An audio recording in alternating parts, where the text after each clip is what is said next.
ating lahat. Ayan, meron po akong buyer ng mani. Ayan, siyempre. Ayan po yung aking magandang suki. Ayan. Aking kababayan niya. Yes. Shoutout po sa mga taga Ilocano dyan, Ilocana. Ayan. Ito na, bayad ko Ano sa'yo. pong ano nyo, isi-shoutout nyo, taga... Shoutout po yung mga kababayan ko Santa Cruz, Zambales. Ayan, taga Santa Cruz, Zambales po si Kabsat. Ayan, Leticia, ayan. Meron po yan siyang reels, di ba po? Ay, nako, hindi na ako nag-aano doon. Ay, hindi na. ko na... Tinan nyo ang sexy ng suot niya. Thank you. So, ayan po, bumili po siya ng dalawa. Ayan ang kanyang bayad. Ayun, mayaman na to aking kababayan. May negosyo na siya. Oo. So, ayan po, maraming salamat po sa ating buyer, si Sister Leticia Zuqueña. Ayan. Salamat po ng marami. Hala, news scammer na ako, hindi na ako pupunta. Sabi ko ba din kasi dahil tayo kasi pangalan sa Facebook. Naging busy lang po kasi May ano ba ba yun? Nalin na lang po yung sa messenger ko kasi si Neng wala na. Sinaban po yung namin messenger namin. Kaya yun, nagbago naman po ako. Tapos yung ginagamit ko po ay yung isa kay Mr. po. Ang ganda na lang bahay nila. Nung pumunta po ako dito ay hindi pa ito ganito. Ayun, mataas na. Yes. Marami pa po akong suking ating mga ka-church member, mga ka-journey. Ayan. Wala ka sa Facebook, YouTube lang? Wala pa po. YouTube pa lang po. Ayan. Dapat sa Facebook. Yan niyo po. Kasi pag ano ba tawag nila? Reels daw. Tsaka kailangan yung upload mo ng YouTube, i-upload mo rin sa Facebook. Meron din pong sahod. Sige, yan nyo po. Gagawa tayo yan. Charan! So, yan po. Abang po. Marami pa po akong iti-deliver. Ayan. Ito na ako dalawa, ha? Yes po. Thank you. So, yan po mga ka-journey. Ito naman po ay isang ka-church member ko ulit. Bumili po siya ng Maning. Ayan. Yan po ay si Mother Earth na maganda. Ayan. Diba ano yan, dalaga pa po yan. Alam mo dito mga pabango ko. At sino po ang gusto nang bumili ng pabango daw? Ayan, mag-buy na lang po Marami kayo. yan. 40% ng ano yan, oil base. Ayan, mabango. Yung meow pabango dyan. Meow. Hindi talaga mabango siyang matagal na namawala yung base. So ayan po, meron siyang sariling negosyo. Dito Laki sa na po, ano? ayan. Dito yan sa Bagumbong. Ito po yung sa Bagumbong Dulo. Hanapin nyo lang po. Yung mga taga Bagumbong dyan, gusto lang mabango na mura lang at mabango, matagal mawala ang amoy. Ayan. Punta lang po kayo dito sa Bagumbong Dulo. Ayan. Thank you. So yan po mga ka-journey, isang mapapalang gabi sa ating lahat. So yan po, alarming na masyado yung ngayon. Yung nangyari sa yung gulo sa Middle East. So ito yung nangyari ngayon. Parang naalarma ang maraming mga motorista dahil sa pagmahal ng gasolina. So magmula dyan yung traffic hanggang doon. Yun, puros magpapakarga po lahat yung mga yan. Puros magpapakarga po lahat yung mga yan. Ayan o. Pinipilahan itong Flying B kasi di hamak na mas mababa kasi rito. Mababa kasi ang price nila eh. Ewan ko lang kung bakit kasi ganon kababa ang kanila. Di ko rin alam. Kasi dito kasi sa kabila kasi 68 kasi rito ang unleaded, tapos ang premium nila is 68.70, 68.20 naman yung unleaded, tapos ang diesel 71.10. Kumpara naman doon sa kabila, diesel 60.80, tapos ang unleaded nila is 57.50, tapos 57 yung kanilang 57.50 yung premium, tapos 57 yung unleaded. So ang laki na nga naman ng diferensya kung kumpara mo sa kabila. Ewan ko lang kung bakit nagkaganon din ang presyo, di sila magkaparehas. Siguro nga sa pagkakaintindi ko yung kinukuhanan nilang dipo, hindi magkaparehas ang presyo. Ayan, puros magpapagas lahat yung mga yan hanggang doon, nakapila. Kaya ang nangyari, traffic. At dito, dami rin, papakarga. Yan, yun ang naging dahilan kung bakit umaba ang pila dyan. So yun po mga ka-journey. Ayun, magpapagas din ba tayo? Papagas na rin ba tayo? Baka mamaya, baka bukas yan, ano na yan, pag 60 o 80 na yan. Okay lang.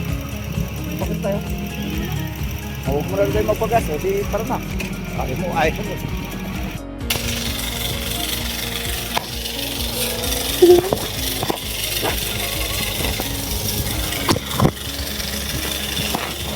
Ano ginagawa mo dyan? Ano ginagawa ni Kaupat? Tanggalin na natin to. Ito, oh. Tanggal naman eh. Oh no. Oh yeah. Yeah. Ouchie. Look natin, Bill. Look natin. Saan ouchie? Ayun, ouchie. Nag-vlog lang, baby ko. Sino ang baby ni mami? Sino? Alimpungatan ako. Paggaling namin ng ospital, nakapag-deliver pa kami ng money. Tapos naglinis kami ng katawan na ipaw-paw. Tapos nakatulog na kami. Hindi ko na alam kung ano oras umuwi yung mga bata. Ngayon, ang oras ngayon ay time check, 2:30. Nagulat ako kasi alimpungatan talaga ako.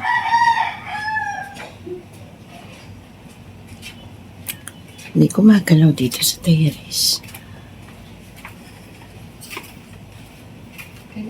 Tapos, binubuksan yung gate. Yun ang narinig ko, ginaganon. Tapos lumabas ako. Siguro naramdaman niya yung pintuan na may magbubukas. Ang bilis niya makikila. Inaalala ko pa naman. Andito yung mga paninda ni Tudo. Ito po. Yan. Yung mga paninda na yung mga sapatos. Ay, sapatos. Yung mga poros nyo.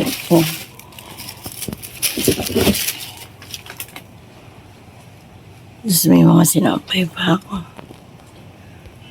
Yun ang kinatakot ko. Baka ako malimas. Kasi may nahuli na rin kasi dito mga ka-journey dati na. Nagnako ng manok.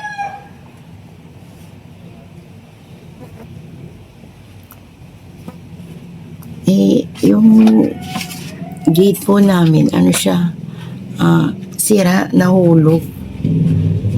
Tignan niyo po mga ka-journey. Ayan o. Tinali na lang muna po ni Kuya Noy kasi nga wala kaming, ang tawag niyan, pang-welding. Ipapa-welding pa po namin. Kaya, ang hirap. Hindi siya malap kasi hindi siya magpantay. Hindi siya magpantay doon sa pinakasarahan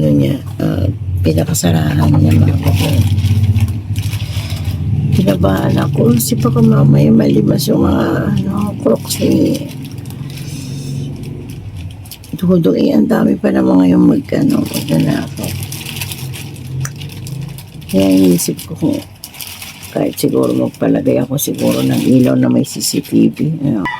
Diyan, kasi meron po diba pong ilaw na may CCTV mga ka-journey. Yun sana yung ko. Tapos meron siyang tumutunog mga ka-journey na yung pag may tao, nagsasalita yung CCTV. Nalipungatan talaga ako. Nakapaglinis naman ako ng katawan bago natulog. Parang walang pumpula yung damit ko, pero magkaiba siya kahapon na ba? Kasi sabihin, yan, yung galing ng ospital, hindi naglinis ng katawan, tas ganito.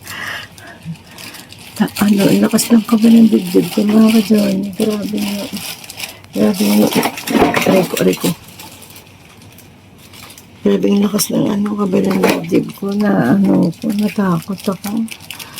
Kasi Kuya niya, ang sarap po ng tulog niya. Baksak po talaga siya.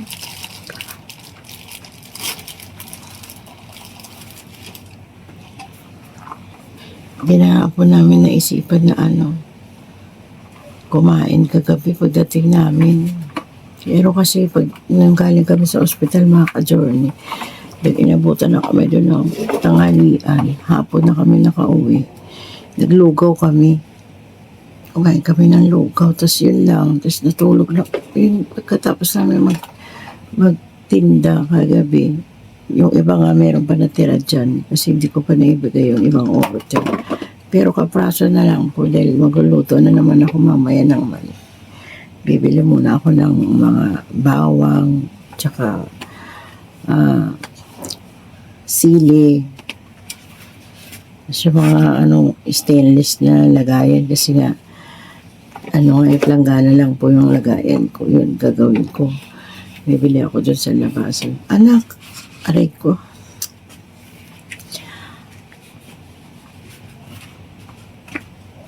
Nagising din si Kia mga ka-journey alang 6 oras. Kung mamaya na maliko kasi nga may pasok. Itong bata na ito maaga ito nagigising. Mag-init ka muna ng tubig dyan o kaya mahiga ka muna kasi pa maaga pa. 5:30 pa yung pasok mo aantukin ka nun sa school. Maaga siyang gumigising mga ka-journey. Kasi medyo malaylay dito yung eskwelahan nila. Kinakabahan ako. Ito natitikan na to ng na magnanakaw na meron dito yung paninda nga. Hindi na ipasok kagabi. Gusto. Pag to. Wala namang CCTV yata dito sa hallway na to sa daanan na to. Kasi ng mga nakaraan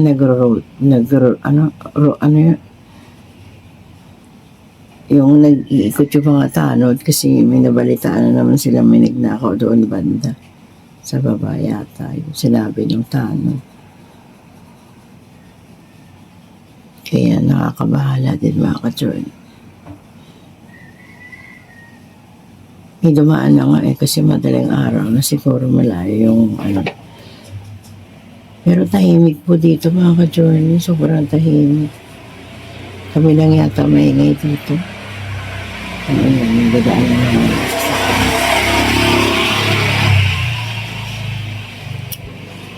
Buti na lang nagising ako. Kaya sabihin ko, mamaya kay Kuya Noy, nagkaroon yung nangyari. Ko.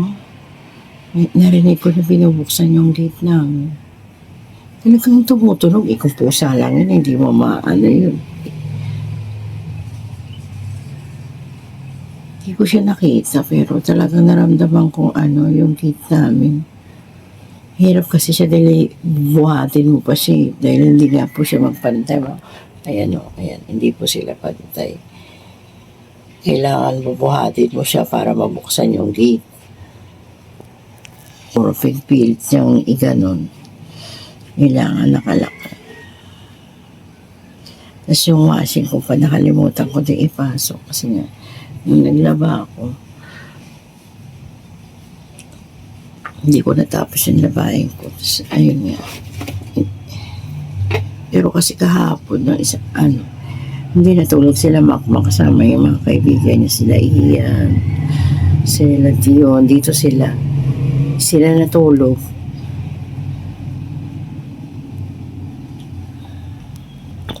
Kagabi, plakda na talaga yung katawan ko sa kakabuhat na naman kay Pao. Pero mga ka-journey, si Pao kumain na siya kagabi. Yan nga, kailangan basahin yung niya ngayon, result ng kanyang ihi at saka dugo para malapatan po siya ng gamot. Dahil ang nakita ko dun sa result niya is acidic siya. Tapos, bukod sa acidic po, may bacteria siya sa ihi. Yun ang nakita ko po. Hindi ko pa po alam yung iba kasi hindi naman po ako doktor kaya yung ibang babasahin dun yung doktor lang makapagpaliwanag mamaya. Pero maliksi na siya kagabi bago kami matulog. Nanood nga siya dahil iniwan niya namin siya sa ate at kuya niya. Noon naghatid kami ng ibang mga mani sa iba, mga ka-church member namin. Yun nga lang, kailangan. At saka isa pa magandang, magandang pangyayari mga ka-journey, bago siya natulog kagabi nakadumi na siya. Opo. So, ang poproblemahin ko na lang po sa yung sa ihi niya. At bibilan po siguro talaga siya ng gamot ngayon kasi sasabihin pwede niya lalapatan ng lunas yung kanyang sa ihi. Acidic, diba? So, malakas din po kasi kumain si Papa ng kanin mga ka-journey. Tapos, yan, nakakainom din siya ng soft drinks minsan. Kaya ngayon, hindi ko na siya patitikimin nun. Kasi pag may nanghingi, alam may nakita po siya umiinom ng soft, iinom din siya. Ngayon, alam ko na. Bata pa lang, may ganun na siya mga ka-journey.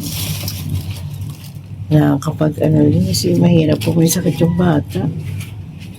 Danas ko din kasi yun kay Makmak eh. Si Makmak kasi noon naman may sa baga.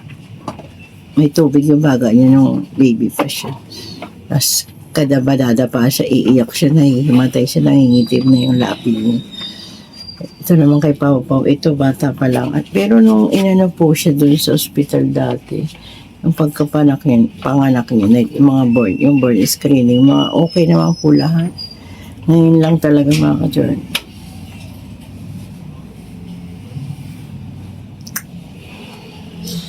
Buti na lang agapan ko talaga. Yan, mag-uumaga na alas 3 na, marami nang magising ngayon. Kasi narinig ko na may mga motor na, kaya siguro din hindi rin yung nakaw. Kailangan ipalak ko na to. Bilan ko to ng kandado. Kasi wala talaga po siyang kandado, mga ka-journey. Tinan niyo po, hindi siya magpantay. Kasi ang layo niya, kailangan pa niyang iangat. Mabigat-bigat din siya. Aray ko, Diyos ko, ang bigat. Ayan. Iangat pa.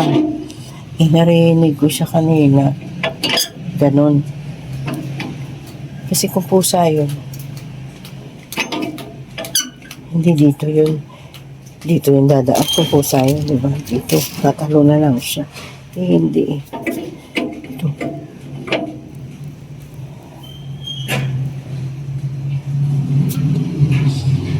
Journey. Ayan. Ayan mo, nakapasok siya. Wala lang siya mananakaw dito dahil wala naman kami kayaman. So yun, kung namatay po yung cellphone, kung makapasok man siya dito, mananakaw niya. Ito, yan.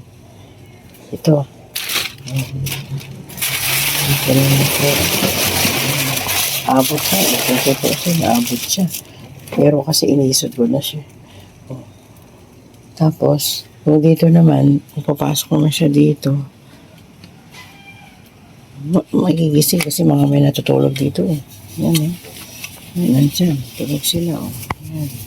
Yung mga anak ko. Si Kuya naman, dyan natulog, si Yashu. Yashu ko hindi na nakapagbihis, nakapansamba pa siya. Kasi nag-ensayo yan sila kagabi. Si Denden dun banda sa may sama-sama sila natulog dun, ka-journey. Kami lang ni Paupo, tsaka ni Kia nasa kwarto. So yun, hanggang dito na lang po mga ka-journey yung vlog ko. Nakaka-alarma. Sabihan ko to si Kuya na mamaya na bilang ng padlock to. Si Teroni, pwede naman yung tong i-flies, matanggal yan, bukas din yan. Kasi talagang bumaksak na siya. Tinali na rin siya ni Kuya na dito, ayan. Ito po kasi yung bumigay, kailangan pa-welding, wala kaming welding. Mag-uutos kami ng tao ngayon.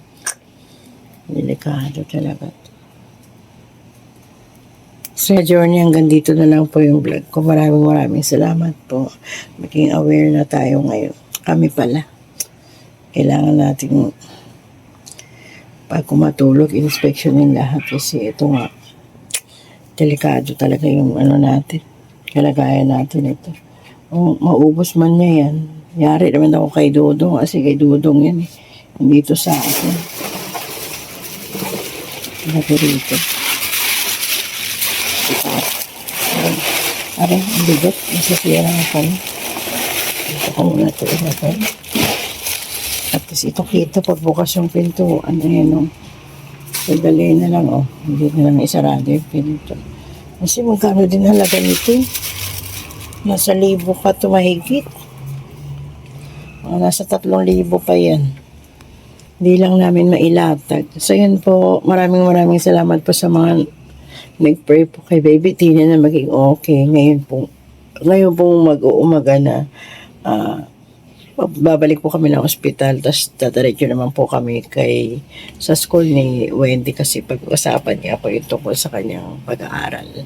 Dahil emergency rin po na pinapapunta kami. Nung Friday pa nga po kami pinapapunta, kaya lang may sakit nga po si Baby Tina. Kung iiwan ko po, hindi naman nila kayang alagaan. So yun po, maraming salamat po muli. At huwag po sana kayo magsawa sa panonood sa amin mga ka-journey. At ingatan kayo ng Ama na huwag kayong magsawa sa amin. Dahil ang hirap po mabuhay. Kaya kailangan natin kumayod para sa ekonomiya. Hanggang dito na lang po. Bye po. See you next vlog po. Wala akong masabi kasi yan natuturete pa yung utak ko mga ka-journey. Ay nako. Buti na lang nagising ako mga ka-journey. At ayan. Nagapan natin ang ito mga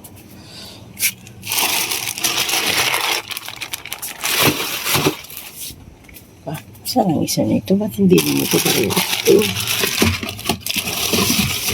Nagkahalat na pala ito. Yari na parang ito. Isa.